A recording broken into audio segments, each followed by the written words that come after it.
Happening now on News Channel 5's Night Side, the latest on the school shooting out of Nashville as the identity of the victims are released. Finding out two of them have roots here in Louisiana. And thank you for joining us here on News Channel 5's Night Side. I'm Dylan Domingue. Well, out of Tennessee, we're finding out new information tonight on the Covenant Presbyterian School shooting, including two of the adult victims and their ties to Louisiana. The 28-year-old shooter, now identified as Audrey Hale, was a former student of the school. Detectives say Hale had detailed maps that included potential entry points to access the building.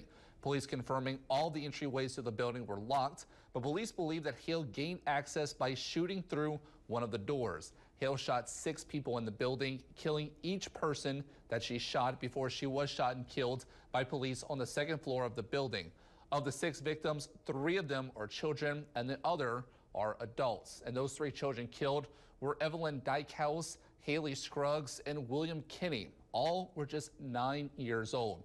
And of the adults, 61-year-old substitute teacher Cynthia Peak and custodian Mike Hill and the school headmistress 60-year-old Catherine Kuntz were also killed. The substitute teacher Cynthia Peak is actually from central Louisiana and was raised in Leesville. Peak attended Leesville High School until her father, who was a local physician, closed his practice, which was Broyles Clinic, and then moved to Shreveport. But she remained ever connected to the Leesville community, coming back to visit Leesville throughout the years and attending any reunion that she could in support of the community that she grew up in.